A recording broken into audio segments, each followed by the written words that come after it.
so much. I love you so much. I love you so much. I love you so much. Hello, all you positive heads out there. Thanks for tuning your beautiful brainwaves into another episode of the Positive Head Podcast, where we are firmly convinced that creating success and happiness is rooted in understanding the ultimate nature of reality. And the fact that as human beings, we are all immensely powerful fractals of the one and only source consciousness, which creates and animates all things. Now, of course, understanding this powerful truth is one thing. Applying this incredibly empowering wisdom to everyday life, well, that's another. Which is exactly why we provide you with a fresh serving of soul food for thought 5 days a week. To help constantly remind you of what matters most. You are it. And I'm your host for the day, Erica Middlemiss. I am just another reflection and extension of you who will be here filling in for our beloved host, Brandon Beecham, leading the way to ensure your perspective is consistently expanded, your vibration is constantly elevated, and your heart is overflowing and full. Also, this episode of the Positive Head Podcast is being brought to you thanks to the support of Gaia. If you're not familiar, Gaia is the go-to source for streaming consciousness content online. And you can sign up for your first month for only 99 cents at gaia.com/positivehead. That's spelled GAIA.com/positivehead. Check it out.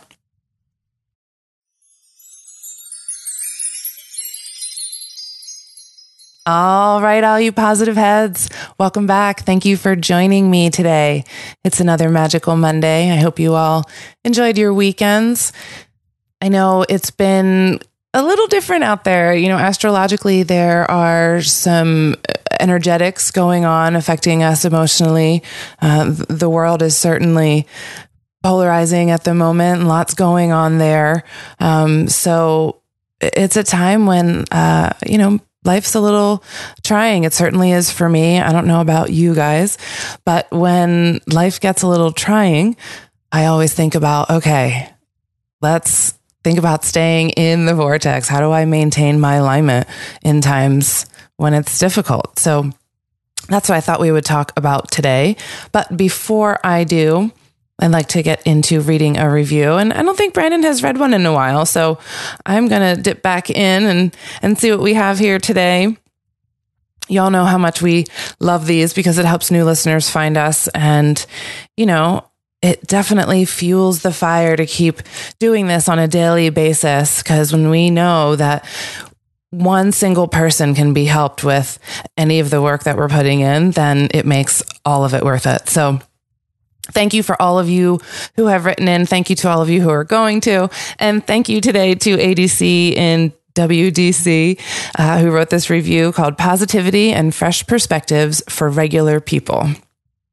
You don't have to ascribe to any particular set of belief or practices in order to gain something from listening to this podcast. You just need to have an open mind. Many people are turned off by New Age movements because they can seem cultish, or because some leaders engage in truly harmful quackery and fraud. Or some may think it's only for people whose daily lives include yoga, crystals, Reiki, meditation, chakras, Tai Chi, and tarot, all before breakfast. Thankfully, Brandon and his guests are about expanding your perspectives and exploring new ways of thinking and living that might work for you. Not about creating an exclusive club where a select few have access to some secret truth. I came to this podcast as a skeptic, looking for wisdom from someone who didn't claim to have all the answers, but wanted to serve as a guide as we all stumble toward enlightenment together. Brandon is that kind of guide. Humble, curious, lighthearted, and loving. Over the course of about a year or so of listening, the podcast has changed my life in totally unexpected ways. It helped me develop and strengthen coping skills and rewire thought patterns that kept me stuck. There is no magic pill or incantation that substitutes for doing the real work. And that's exactly the approach that Positive Head takes. With the podcast in your ear, you get empowerment and encouragement to keep going as you do your own real work. That's why I'm so convinced that the show is for anyone and everyone. The message is not do this and be healed. It is, what else can we learn and try on this messy, beautiful journey together? You get exposed to ideas, tools, and techniques to help you along your path in whatever ways resonate with you. Love you so, so, so, so much. That's awesome, ADC. Thank you so much. You've made so many great points there. And synchronistically, of course, you've of course mentioned what I was going to talk about today, which is our path towards enlightenment and keeping ourselves in alignment, because that's really what it is. And you're so right about Brandon, by the way. Very humble, curious, lighthearted, and loving. Brandon is that exactly. You nailed that. We love our Brandon. He certainly is an absolutely wonderful guide. And I really loved your point there about there is no magic pill or incantation. That's so right. It really comes down to the work that we're putting in and the personal responsibility that we take in our own daily life to keep ourselves in alignment, to keep ourselves in the vortex, which is exactly what we're going to talk about today. So again, like I said, I don't know how many of you have been feeling these energies as of late, but I feel like they're pretty tough. So when this kind of stuff is happening, the thing that I think about is, okay, it's really important for me to maintain my vibration, because what's in one is in the whole. So if I'm not okay, then I'm just sending out this disheveled vibe. And I don't want to do that to the whole. I don't want to do that to the world. So now this is my personal responsibility to get a hold of my own energy, my own vortex. So, it's not always the easiest thing to do when you feel like emotionally bombarded. Maybe it's your relationship. Maybe it's your job. Maybe it's something that somebody said to you that was mean, or it really struck you in a place that was one of your sensitive spots. And so when we can get to a place where we can really see these things as opportunities for growth, maybe they are showing us the places where we're not quite loving ourselves. And they're showing ourselves in order to bring more light so we can love them, so we can kind of take them into our arms and say thank you. Because every time we can do this even a little bit, the next time that a difficult situation comes in, then it's a little easier to bring in this thought pattern of, okay, what can I learn about myself here and where can I grow?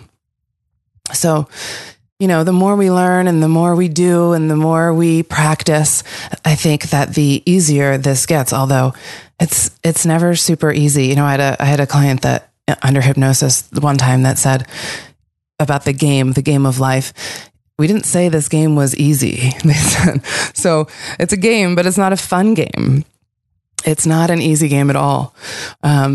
So when we get out of our vortex, finding a way back in can be as simple as just changing our thought process. Sometimes we want things to be a certain way. So many of us, we're helpers, we're empaths, we're people pleasers. We want to make everybody happy. And so when times are like this, sometimes it's a little harder for us. But it's important for us, again, to maintain this kind of a bubble where we can get in our own vortex and not allow the thoughts and opinions of others to have this incredible weight on us.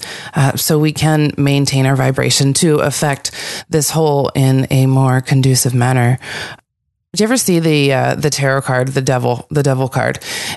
This topic reminds me of this card a lot. Not only is the devil an archetype of all things I guess we consider negative or unbalanced, but if you look closely at the card, you'll see that the humans there are attached by chains to this big cube that the devil is sitting on. But the chains that are around the humans' wrists can be very, very loosely just slipped off. And what that's symbolic of is these chains that are tying us to the illusion. The illusion is the cube. And these chains that are tying us to this illusion, these thoughts and opinions of others, of the way the world is, our own opinions of what's going on around us. If we can just slip those chains off and realize that this is all just an illusion, it's just a game. We all came here to learn these lessons and have these experiences. Then when things get tough, we can get back into our vortex a little easier because we know these things. And the more we understand them, the easier it is to come back to that place more quickly. So something I always remind myself of when times get a little rough is that I chose this. Before I came here, before I came to this earth, I made these contracts. I made these choices to learn certain lessons and to have certain experiences. And so this is all just part of the play that I set up for myself.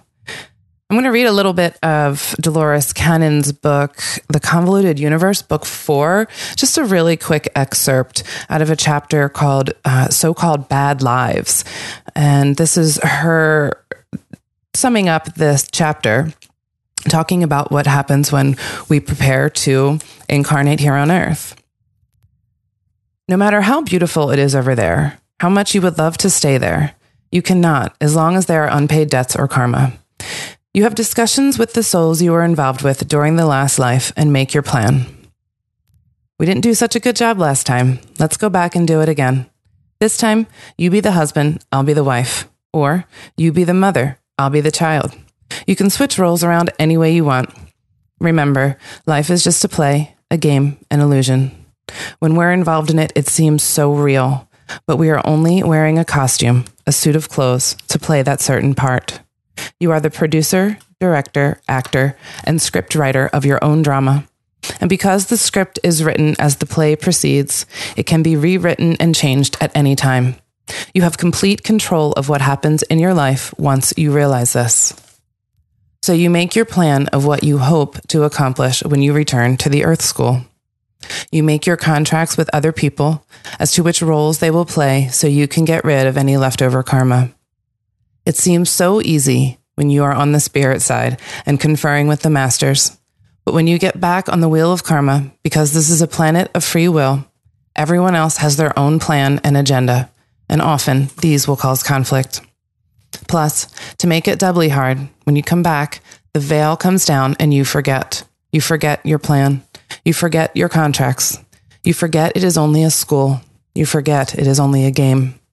Because it wouldn't be a test if you knew the answers. You have to stumble your way back on your own. You have to regain all the knowledge and information you forgot before you can graduate from this school. You can't jump from kindergarten to college. You have to take it grade by difficult grade until you finish and return to God or the source and download all of your experiences and lessons into the gigantic computer of His information. So she always puts that so well and so succinctly. And she talks about a lot of different things there. I just wanted to give you that general overview because when we can understand that we did plan all of these things, she gives this analogy that I've heard her talk about before, about us being on the spirit side, and each experience we have is like a marble. And we place all these marbles in our jar or our plate. And some people, some souls really want to have a ton of experiences, get it all done. I know I can do it because from that side, it looks a lot easier. So you put all these marbles on your plate and your guides are telling you, oh, I don't know, that might be a little tough. And you say, no, I got this. I can do it. So you pile all these marbles on and then you get here. And now you have this full plate of marbles that you agreed to. And you forgot. So a big part of this game is remembering our plan, if we can, remembering the reasons why we're here, that we came to experience emotions and limitations, if we want to go general. And when we can remember that, it does help us to stay in our vortex or maintain our alignment a whole lot easier. So, of course, I found an Abraham clip on this topic. It is called Programming Your Mind to Instant Enlightenment. Take a listen. And are you refreshed? Good. Now what? Hi. What I want to talk about is enlightenment. And which is what we call alignment. Okay. Here's where I get a little hung up. That's not enlightenment. I know. Thanks, bye. Want to sit back? Want to sit back further? I'm aware from the discussion today how I am not in a place where that can happen because of my own vibration and sometimes, yeah. Yeah. But I do practice a lot and have for many years. One of the things that doesn't make sense to me is there's a couple of teachers out there who appear to have that state, that attainment. And when you read about how they attained that, they were in a state of complete and utter despair. And then this awakening happened to them, presumably out of the blue. They weren't theoretically wanting it. They didn't know what it was. But there it is. And then their entire lives changed. This thing happens to all of you in this sense. When you really know what you don't want, you launch stronger rockets about what you do want. So it's logical that in a time of true and utter despair that you would launch a stronger rocket of desire than ever before. Ordinarily, once you launch that rocket, you are not prepared to maintain the frequency of it. Mm-hmm. It takes some practice for everyone. What happens is you sift through life, you launch a rocket, it's new to you, you're used to hanging around over here in the absence of it, but then you can meditate and you can focus on positive aspects and you can find the feeling place of the new desire and you can close that gap, and now you've closed the gap, so you're standing in the vibrational frequency with the vibrational version of it, and now it manifests. And along with that comes a new set of contrasting experiences, which causes more launching of rockets. Sometimes, if the contrast is very strong, a very strong rocket is launched. And so that's what you're describing. But it takes focus to hold yourself in vibrational alignment with what you want. Now, maybe it was an experience that was so extraordinary and so astonishing that it got their attention and they were never able to not think about that again. In other words, a sort of miraculous thing that happened and they knew it, and so it was easy for them to stay focused there. Mm-hmm. But just the same, they launched a rocket and somehow managed to stay in vibrational sync with it. I guess it's that miraculous thing that I want. Well, the thing about that is, and we wish alignment for you also, but we would rather that you don't get in a place where you think that you have to achieve it and maintain it forevermore, because it's something that you can get back to anytime you choose to. Mm-hmm. Alignment is not something like a college degree where once you receive your diploma it is yours forevermore. Mm-hmm. It either is or it isn't in the moment, and you can tell by the way you feel. Mm-hmm. And then you can do something about it. Mm-hmm. So alignment really is a practiced state of vibration, and the reason that we so much want you to hear this is because you will never stop reaching for more. No one is ever going to launch a rocket and that's all they're going to ever ask for. You want to continue to reach for more and reach for more and reach for more. That's what evolution is all about. That's what eternalness is all about. So being in a relaxed state, not beating up on yourself about not being in alignment, is really a wonderful state of being. We've been talking about step 1, ask, step 2 is answered, step 3, get into the receiving mode. But a step 4 really is a mastery of that. It's a recognition that I might not be there all the time. I don't need to be there all the time, but I certainly know the difference. And I can get better and better at being unconditional in my alignment.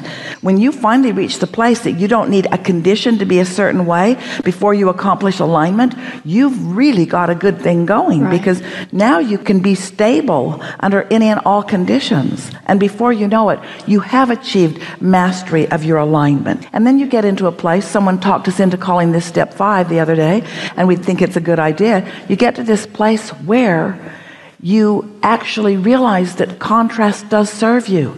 You don't feel negative about contrast. You feel enlightened by contrast. You feel served by it. You feel like it's variety that helps you to choose in a more efficient way. Sort of like contrast is choices, sort of like being at a buffet. And when you reach that place where you're not condemning the part of contrast that you don't like, but instead you're blessing all of it for the clarity and choice that it produces within you, then you can move around this world enlightened and happy. Wonderful. And continually expanding, recognizing that you never get it done. So there's more and more. There's never a state that's like, okay, I've got it now. It's like, even when you feel at peace or enlightened or in alignment or whatever, the more you practice it, the deeper it gets. Absolutely, and here's some examples of that. So let's say that you want something that you don't have, and you feel the angst of that. But you know what to do, and so you cool your jets, you relax a little, you meditate some, you go general, you soothe yourself, you stop fussing about it. So your desire is ripe and source is on it, and now in the absence of your resistance, you move into alignment with it, and so you feel that peacefulness, you feel that satisfaction. But you're also asking for expansion. You're also an eternal being, and so life's going to show you something else to which you will come into alignment, and then life's going to show you something else. In other words, that's why you want to continue to return. That's why this time-space reality is such a delicious place to be. That's why you benefit one another in your diversity so much. I get it. No ending to the desires that will be born within you. And now you got to understand this next piece for that to be a satisfying thing. Because if we say to someone who believes that they will only be happy once they get that, and once they get that, and once they get that, once they accomplish all those big things that they want, you go down the list, I need to get all these things in place and then I'll be happy. If that is your belief, then comments like we have just been making do not please you when we say you never get it done. You're never going to stop having new desires be born. But if you understand that what happiness is alignment with the new idea, then you want to say, bring them on. If you begin to realize that it is not the destination that you're reaching for, it's the process along the way that is so life-giving. Several of you were on the Alaskan cruise that left from Seattle and returned to Seattle, and we were teasing our cruising group one day in seminar. We said it would be like showing up at the port and them saying to you, well, this is where we are leaving from, and it's also where we are coming back to, so get off now. Your journey has been completed. See, it says right here on the itinerary, leave Seattle, returns to Seattle, so get off now. And everyone would be a little unhappy about that because they weren't taking the cruise to complete it. They were taking it to be on it. They were taking it for the fun, for the places, for the experiences. And so that's what your destinations or goals or the things that you want are. They're just your excuse to keep a-going, you see. And when you relax into that never-ending freshness of desire, people, we began with this comment today, people sometimes put enough contradiction into their own desires that their desires don't feel pleasant. But when you figure out how to no longer do that so that your desire stays fresh and rich, then new desires are something that you savor, something that you want, because you realize it's just more opportunity for you to be pleased by your relationship with life and with source flowing through you in your life. So the contentment that you talk about, that contentment is alignment. That contentment is enlightenment. That clarity is enlightenment. That absence of resistance is. But how are you going to know the deliciousness of absence of resistance unless you've experienced some presence of resistance? How are you going to know that you want to eat or that you've had enough? How are you going to savor food if you haven't been hungry? How are you going to feel the satisfaction of soothing yourself if you haven't gotten a little out of whack? This is the way you're molding the clay. But step 4 and further, step 5 is when you don't freak out in any moment that you're not in that miraculous state of alignment. And it is our promise to you. We don't care who they are or what they said. They are never always there. Okay. Thank you. That's Esther good. does a much better job of alignment when you all are expecting her. She makes sure she's ready for you. She tunes in. She meditates. She does focus wheels. She gets ready for you. Should have seen her yesterday. No. She stays there mostly, but you've got to be flexible in your world, yes? Yeah.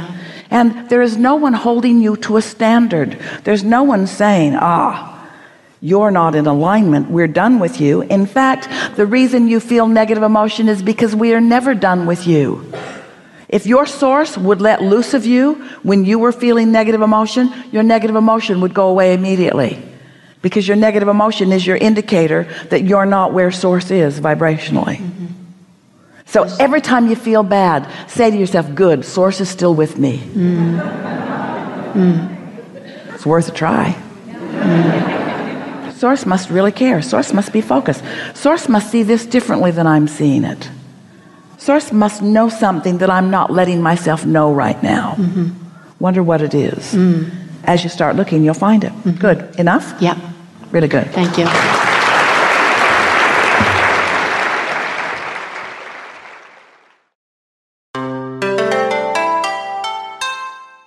So I love right off the bat, the first thing they start talking about is this apparent thing that we all see, that this awakening or enlightenment that happens miraculously to some people. And unfortunately, yes, it does come out of a tremendous amount of grief or despair or even anger. That amount of power and emotion can absolutely have the exact mirror opposite if you understand that in your mind. So these miraculous things do happen, but for most of us, it's going to be a slow step-by-step process of achieving alignment.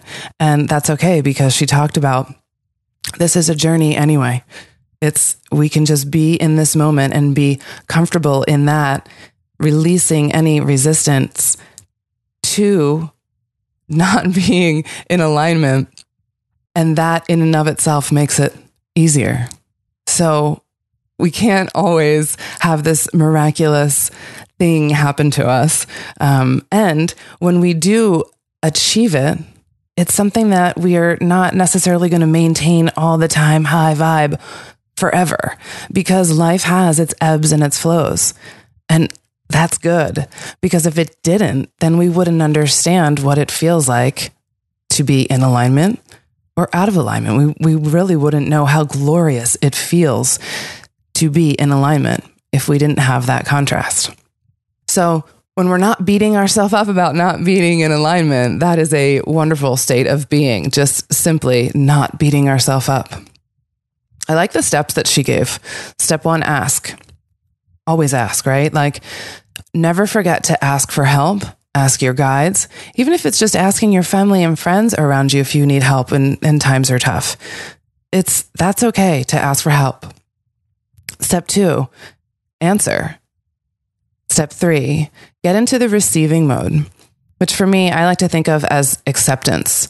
I had in my own experience seeing our guides or our angels hanging over us on this earth and showering us with so much love. But we have such a hard time accepting it. And so to set the intention of accepting the love that is there, that is surrounding us, that is us, that is being showered on us at all times, is huge. Step 4, the mastery of 3. Absolutely. Master step 3, accept and receive. And when you can do that and recognize the difference, realizing that we're not going to be in alignment all the time, but that each time it does get better and better and better, then at some point, then your alignment will become unconditional. And I don't know if it takes us to get to a Buddha state to get there, but that really is the goal, to get to that place of neutral, non-reaction, right? It doesn't make me happy. It doesn't make me sad. There is a balance there. That is contentment. That's true happiness.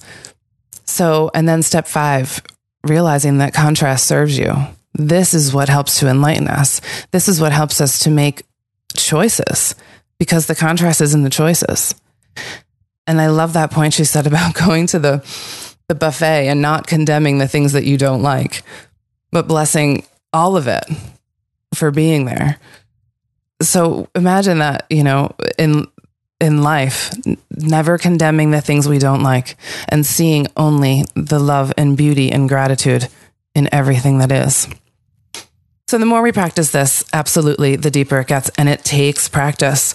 It takes that personal responsibility, again, to put that practice in on a daily basis. And she reminds us that it's the experience that we're here for. It's not the destination. It's the process along the way that is so life-giving. So maybe when we can remember all this stuff, that when we do encounter resistance, we cannot freak out about it. And I loved her point there when she said, it doesn't matter who they are and what they said. They're never always there. You're the only one that's always there. So all the people in our lives, all our relationships, all of our external circumstances really is just external to us because we're the only one who's always here. And we need to put ourselves first, maintaining our own vibration, our own bubble. And that way, the things that the so-called quote unquote others do, right? That kind of stuff can just bounce off us because our vibe now is strong and vibrating intensely when we can do this. And I know we can all do this because we're practicing every day, right, you guys? So I'm going to leave you with a quote from The Law of One. Although you have many, many items which cause distress and thus offer seeking and service opportunities, there is always one container in that store of peace, love, light, and joy. This vortex may be very small, but to turn one's back upon it is to forget the infinite possibilities of the present moment. And I think that sums it up really well. The infinite possibilities of the present moment are always there for our grasping. It's a great reminder on a magical Monday. I'm going to leave you with a song today by Ayla Nerio called Take It Slow. Until next time, love you all. Also, if you're craving more consciousness elevating content, be sure to check out Gaia, which is the go-to source for streaming consciousness content on the web, where you can stream an incredible 7,000 plus exclusive videos covering 5,000 years of wisdom. As you all hear Brandon constantly say, it is a daily conscious effort to maintain an elevated vibration, and if you're looking to journey deep down the rabbit hole to do so, then Gaia is the best place we know of to do it, period. And you can sign up for your first month for only 99 cents at gaia.com/positivehead. That's spelled GAIA.com/positivehead. Check it out. Take it slow. Don't get in your way. Keep it moving. At the pace of every weather, look within. And don't forget you are surrounded by the wind as it rushes in your lungs. Oh, honey, you are born of the moon, precious cave. Don't forget there is unknown inside you. Don't turn away from yourself by being like somebody else. You are tide crashing over and call of the mountains and your darkest tunnels are where your light comes from. So take it slow. What you long for is on its way, and don't stop reaching. Taste the sound of every color deep within. Let your wild be uncaged, run with the wind and rush into its lungs. Oh, honey, you are born of the moon, precious cave. Don't forget there is unknown inside you. Don't turn away from from yourself by being like somebody else. You are tide crashing over and call of the mountains and your darkest tunnels. Where your light come from, oh, aim for the journey and grow with the night. Be brave in your loving, keep steady your side. Oh, honey, you are born of the moon, precious cave. Don't forget there is unknown inside you. Don't turn away from yourself by being like somebody else. Don't turn away from yourself by being like somebody else. Don't turn away. Don't turn away. Don't turn away. Don't turn away. You are tide crashing over and call of the mountains and your darkest tunnels, where your light comes